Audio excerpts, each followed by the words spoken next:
Hello friends, welcome to the channel. இன்றைக்கி நம்ம பார்க்க போகிறது வந்து ஒரு எலக்ட்ரிக் பிஜியன் கெட்டிலோட ஒரு பேசிக் டெமோ. இது நான் வாங்கியிருந்தேன். இப்போ இந்த எல்பிஜி ஷார்ட்டேஜுக்கு இது நல்லா யூஸ் ஆகுது. ஸோ இதுக்கு என்னென்ன கொடுத்துருக்காங்க, இது எப்படி யூஸ் பண்ணணுன்றது தான் இந்த வீடியோவில் பார்க்கலாம். ஸோ கீழே வந்து ஒரு ஹீட்டிங் எலிமெண்ட் கொடுத்துட்டாங்க.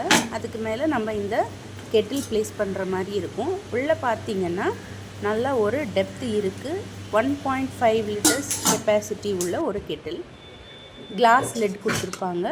இந்த மாதிரி வெஜிடபிள்ஸ் வாஷ் பண்ணுறதுக்கு, குக் பண்ணுறதுக்கு ஒரு பவுல், மைக்ரோஃபைபர் பவுல், அப்புறம் வந்து ஒரு ஸ்டீல் ஸ்டாண்ட் கொடுத்துருக்காங்க. இந்த ரெண்டு எதுக்குன்னா, உள்ளே நீங்கள் இந்த மாதிரி ஸ்டாண்ட் இப்படி ப்ளேஸ் பண்ணிவிட்டு இதில் ஏதாவது ஒரு வெஜிடபிள்ஸ் நீங்கள் பாயில் பண்ணிக்கலாம், இல்லைன்னா ஏதாவது ஸ்டீம் பண்ணிக்கலாம். அதுக்கு இது யூஸ் ஆகும். ஒரு கிளாஸ் லிட் நல்ல டியூரபிள் குவாலிட்டியோட கொடுத்துருக்காங்க. இப்போது இதில் வந்து off 70 degree Celsius, 100 degree Celsius மேக்ஸிமம்னு 3 இருக்குது. நீங்கள் ஆஃப்லேருந்து நாபு லைட்டாக நீங்கள் திருப்பினாலே வந்துட்டு ஆட்டோமேட்டிக்காக கெட்டில் வந்து ஆன் ஆகிடும். இது ஒரு பேசிக் டெமோ. இது ஒரு ரெசிபி இல்லை. நான் ஜஸ்ட் இதில் ஒரு ரசம் செஞ்சு காமிக்கிறேன். எண்ணெய் ஊற்றிட்டு கடுகு, உளுத்தம்பருப்பு, ஜீரகம் எல்லாம் தாளிச்சிட்டு, அதாவது ஒவ்வொரு இன்க்ரீடியன்ஸாக நான் ஆட் பண்ணிகிட்ருக்கேன். பாருங்கள், இதெல்லாம் நான் ஒவ்வொரு இன்க்ரீடியன்ஸாக நான் ஆட் பண்ணிகிட்ருக்கும்போது பார்த்திங்கன்னா நான் 70 டிகிரி செல்சியஸில் தான் வச்சுருக்கேன். அதாவது அது வந்து ஒரு ஹீட்டிங் மோட் அப்படின்னு அர்த்தம். ஸோ நீங்கள் ஒவ்வொரு இன்க்ரீடியன்ஸை நம்ம ஸ்டவ்வில் எப்படி சிம்மில் வைப்போமோ அதுதான் வந்து 70 டிகிரி செல்சியஸோட ஒர்க் பண்ணோம். ஸோ இதில் தேவையான இன்க்ரீடியன்ஸ் எல்லாமே நீங்கள் ஜஸ்ட்டு ஆட் பண்ணிடலாம். ஆட் பண்ணிவிட்டு நல்லா மிக்ஸ் பண்ணிக்கோங்க. ஒன்ஸ் அது எப்போ குக் ஆகணுமோ அப்போ நீங்கள் வந்து 100 டிகிரி செல்சியஸுக்கு மாற்றிக்கணும். நெக்ஸ்ட்டு நான் சொல்கிறேன் நீங்கள் எப்போ 100 டிகிரி செல்சியஸ் மாற்றணுன்ட்டு.